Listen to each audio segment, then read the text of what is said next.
Hello and welcome class 12th student. Today we are going to start the chapter 4 chemical kinetics. Before starting the chapter, let us discuss about the syllabus of this chapter.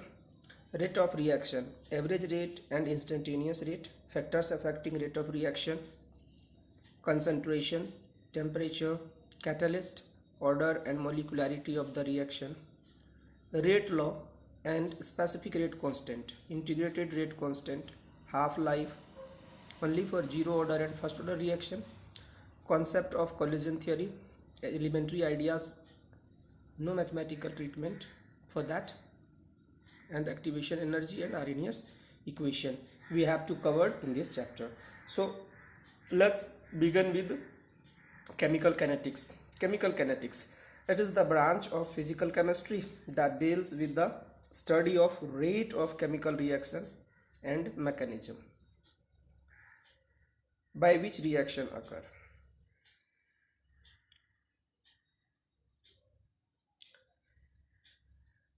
Rate of reaction. The rate of reaction is defined as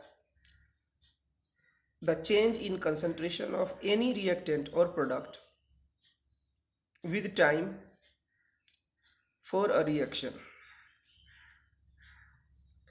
For general reaction interval, reactant R converted into product P, the rate of reaction can be expressed as decrease in concentration of reactant upon time taken or increase in concentration of product upon time taken. Rate of reaction can be expressed as delta R upon delta P.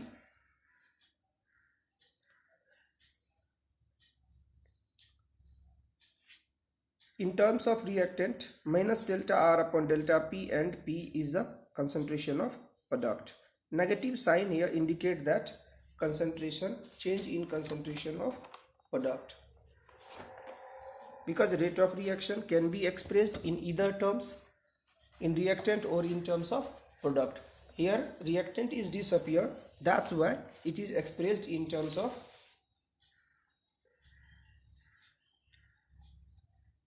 reactant. Negative sign is used before the expression, and in case of product it is formed, it means there is a appearance, so this is the positive.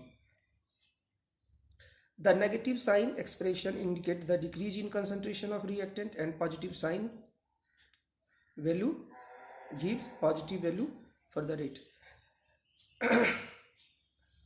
Unit of rate are mole, liter inverse, second inverse or second inverse in gaseous reaction. The above expression of rate gives us the average rate reaction. Now let's discuss about the instantaneous rate. What is instantaneous rate of reaction? Instantaneous means the rate of reaction at any instant of time, moment of time.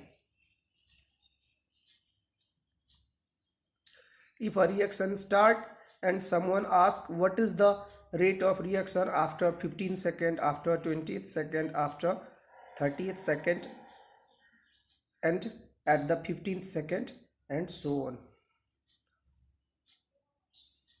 So let's begin with, it is the rate of reaction at a particular moment of time and measured as a very small concentration change over a very small interval of time. Mathematically, instantaneous rate equal to average rate delta t tends to 0 when time is very small.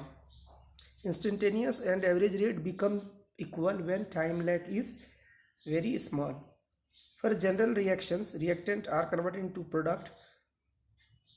Let's have a plot between reactant and product. As the concentration of reactant decrease, the concentration of product increase. You can see there are two type of graph is here, and you can establish a relationship between them. You can easily observe in this case their concentration of reactant और time के बीच में graph है, इसमें देख रहे हैं कि जैसे जैसे यहाँ शुरुआत में इनिशियल कंसंट्रेशन ऑफ रिएक्टेंट था जब रिएक्शन स्टार्ट नहीं हुआ, लेकिन वंस जब रिएक्शन स्टार्ट हो गया तो धीरे धीरे इसका कंसंट्रेशन क्या हो रहा है, T1 टाइम पे और कम हुआ, T2 पे और T टाइम पे और ज़्यादा कम, धीरे धीरे इस तरह से।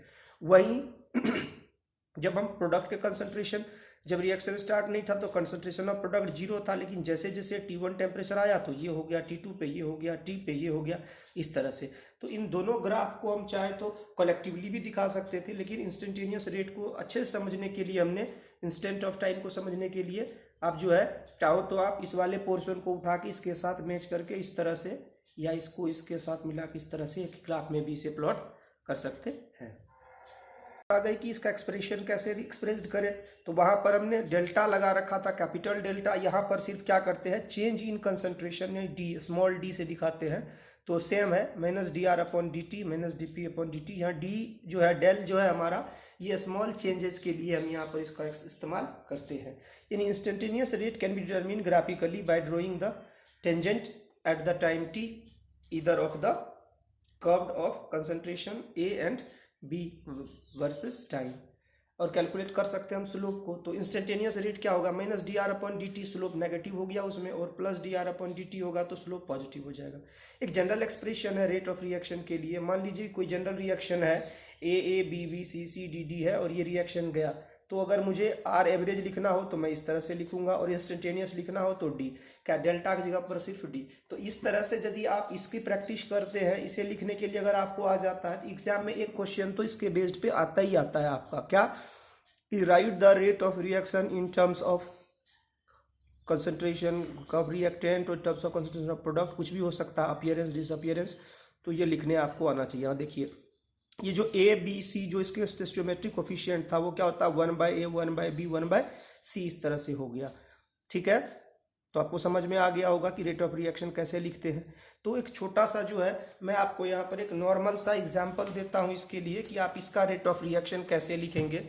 मैं देखिए एग्जाम्पल, एक वेरी सिंपल एग्जाम्पल मैं आपके सामने यूज करूँगा कि जैसे यदि नाइट्रोजन गैस और हाइड्रोजन गैस आपस में कंबाइन कर जाए और क्या बना दे, हमारा NH3 गैस बना दे, तो इस रिएक्शन के लिए अगर आपको कोई पूछे कि आप रेट ऑफ रिएक्शन लिखिए इन terms of, rate of reaction लिखना है, रेट एक्सप्रेशन लिखना है, जनरल रेट रिएक्शन लिखना है, आर एवरेज और आर इंस्टेंटेनियस, तो मुझे उम्मीद है कि आप जरूर लिखेंगे। जरा देखिए, ये हमारा क्वेश्चन है। क्वेश्चन क्या है, N2 गैस, H2 गैस और 2NH3 गैस। तो यदि आप इसके लिए लिखेंगे, तब तक आप भी लिखिए और मैं भी लिखने की कोशिश करता हूँ। देखते हैं कि क्या आपने जो लिखा और जो हम लिख रहे हैं वो सेम है या फिर डिफरेंट है। ठीक है, तो मेरे ख्याल से कि उस क्वेश्चन का आंसर आपने भी शायद यही लिखा होगा। ठीक है, आर एवरेज जो है रिएक्टेंट है N2H2, तो उसमें नेगेटिव आ गया और प्रोडक्ट के टर्म्स में कोई नेगेटिव साइन नहीं है, और जो स्टोइचोमेट्रिक कोफिशिएंट था वो इस तरह से हमने इसको दिखा दिया। तो आप इस तरह से जो है किसी भी रिएक्शन के लिए NCERT बुक में देखेंगे बहुत सारे क्वेश्चंस होते हैं उसमें, तो उसके थ्रू आप क्या करेंगे, किसी भी रिएक्शन के लिए आर एवरेज और आर इंस्टेंटेनियस लिखने की कोशिश करेंगे। ठीक है, तो चलिए अब बात करते हैं हम फैक्टर्स की, कि कौन कौन से फैक्टर्स है जो हमारे रेट ऑफ रिएक्शंस को इफेक्ट करते हैं, केमिकल रिएक्शंस को प्रभावित करते हैं। तो चलिए बात करते हैं factors affecting the rate of reaction. तो कौन कौन से फैक्टर्स है भाई जो रेट ऑफ रिएक्शन को इफेक्ट कर सकते हैं, प्रभावित कर सकते हैं। तो आइए बात करते हैं इस में। सबसे जो पहला फैक्टर है आपका जो रेट ऑफ रिएक्शन को इफेक्टेड कर सकता है, factors affecting the rate of reaction. तो क्या कह सकते हैं कि रेट ऑफ रिएक्शन इन्फ्लुएंस्ड होगा किससे,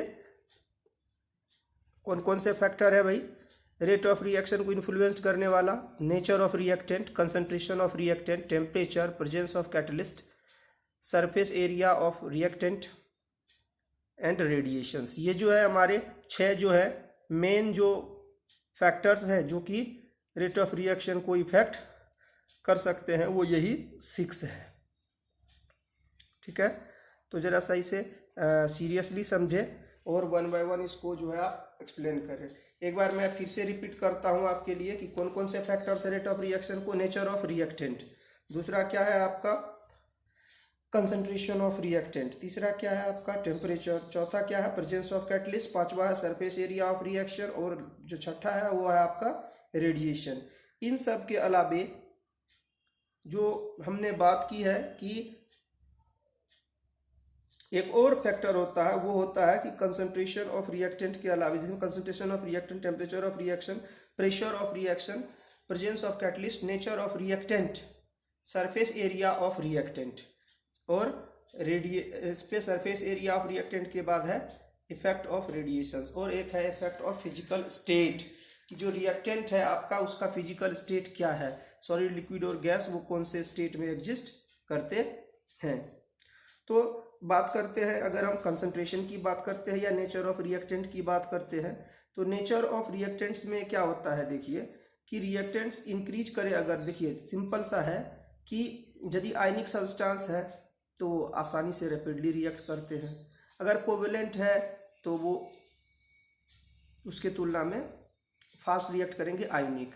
वहीं अगर हम बात करते हैं, क्योंकि आयनिक जो है वो अवेलेबल तुरंत इजीली जो है वो डिजॉल्व हो जाता है एक्वा सॉल्यूशन में, जबकि कोवेलेंट जो कंपाउंड है उसको डिसोसिएट होने में टाइम लगता है। ठीक है, तो इसीलिए हम कहते हैं कि नेचर जो है रिएक्टेंट का वो डिपेंड करता है कि रेट ऑफ रिएक्शन क्या होगा। दूसरा है आपका कि कंसंट्रेशन ऑफ रिएक्टेंट। कंसंट्रेशन देखिए कैसे इफेक्ट करता है कि rate of reaction directly proportional होता है कंसंट्रेशन के रिएक्टेंट का। इसका मतलब हुआ कि अगर ये इंक्रीज करेंगे तो रेट ऑफ रिएक्शन भी क्या हो जाएगा आपका, इंक्रीज हो जाएगा। क्योंकि फिर से कहता हूँ एक बार, concentration directly proportional to rate of reaction, अगर कंसंट्रेशन बढ़ाओगे तो रेट ऑफ रिएक्शन भी बढ़ेगा। सेम टेम्परेचर में है, अगर टेम्परेचर इंक्रीज करोगे तो रेट ऑफ रिएक्शन बढ़ेगा। प्रेशर के केस में, गैसियस रिएक्शन के लिए ओनली होता है, अगर आप प्रेशर डिक्रीज करते हैं तो क्या होता है कि वॉल्यूम इंक्रीज हो जाएगा। इंक्रीज, अब देखिए कहते हैं कि pressure effect the rate only gaseous reaction, increase in pressure decrease the volume and increase the concentration. मतलब प्रेशर ज़्यादा बढ़ाओगे तो वॉल्यूम तो डिक्रीज होगा लेकिन कंसंट्रेशन क्या हो जाएगा, बढ़ जाएगा, यानी जो गैस मॉलिक्यूल है वो पास पास आ जाएंगे। ठीक है, तो ये टॉपिक इसमें यहाँ हमने इंक्लूड नहीं किया था, कंसंट्रेशन इफेक्ट ऑफ प्रेशर, तो ये एक नया पॉइंट है इसमें कि इफेक्ट ऑफ प्रेशर भी रेट ऑफ रिएक्शन को इफेक्टेड करता है। और जो एक मैंने कहा था कि फिजिकल स्टेट, तो वो 2 पॉइंट यहाँ मेंशन नहीं है, लेकिन आपको ये दोनों भी ध्यान में रखना है। फिर है प्रेजेंस ऑफ कैटलिस्ट, तो कैटलिस्ट क्या करता है, रेट ऑफ रिएक्शन को इंक्रीज कर देता है। ठीक है, और रिवर्सिबल जो है रिएक्शन को अटेन करता है, रिवर्सिबल रिएक्शंस जो है पॉसिबल होता है। Surface area, smaller the particle size greater the surface area, कहते हैं कि जितना छोटा छोटा पार्टिकल होगा उसका सरफेस एरिया उतना ही ज़्यादा हो जाएगा, यानी वो ज़्यादा स्पेस जो है, स्फीयर जो है वो प्रोवाइड करेगा, रिएक्शन जो है फास्टर हो जाएगा। इसके बाद बात करते हैं रेडिएशन का, तो कहते हैं कि ऐसे रिएक्शंस जो इनिशिएट होता है रेडिएशन से पर्टिकुलर वेवलेंथ ऑफ लाइट के कारण, जैसे कि फोटोकेमिकल रिएक्शन है, तो ये फास्टर होते हैं, नॉर्मल थर्मल रिएक्शन से काफ़ी ये फास्टर होते हैं। तो जो ये डार्क में तो होते नहीं है क्योंकि लाइट के एक्सपोजर में होते हैं, तो फोटोसिंथेसिस ऑफ कार्बोहाइड्रेट्स है, फोटोग्राफिक है, या और जो भी प्रोसेस है वो सब क्या करता है आपका रेडिएशंस पे डिपेंड करता है। ठीक है, तो जो पॉइंट्स थे आपसे डिस्कस करने का, इसका हमने आपसे किया। अब है जो आपका एक टॉपिक, वो है रेट लॉ। जब भी रेट ऑफ रिएक्शन लिखना आपको आ गया तब हमें जानना चाहिए क्या, रेट लॉ। अब रेट लॉ क्या होता है, जरा ध्यान से समझने की कोशिश कीजिएगा इस पॉइंट को, बहुत ही इंपॉर्टेंट पॉइंट है। कहते हैं कि it is an experimentally determined expression which is relate to the rate of reaction with concentration of reactant for a hypothetical reaction A and B, product बन जाएगा तो रेट क्या होगा, proportional to A raise to the power M B raise to the power N. ये M और N जो है ये एक्सपेरिमेंट से आता है, आप अपने मन से नहीं ले सकते, ये एक्सपेरिमेंटली डिटरमिन वैल्यू है। तो रेट क्या हो गया, प्रोपोर्शनलिटी हटाया, k concentration of A B raise to the power N, जहाँ के कांस्टेंट है स्पेसिफिक रेट के लिए और रेट कांस्टेंट है।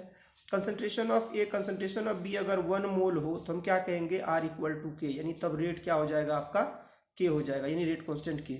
इसका मतलब हुआ कि रेट कांस्टेंट में be defined as the rate of reaction when the concentration of each component is in the reaction is unity. तो क्या हो जाएगा, रेट कांस्टेंट जो है क्या हो जाएगा, के हो जाएगा। कब होगा रेट कांस्टेंट के, हमारा रेट कब के कहलाएगा, जब कंसंट्रेशन सारे कंपोनेंट का क्या हो जाए, 1 हो जाए। ठीक है गाइस, तो अगले में हम ऑर्डर ऑफ रिएक्शन मॉलिक्यूलरिटीज के बारे में डिस्कस करेंगे। Thank you and have a good day.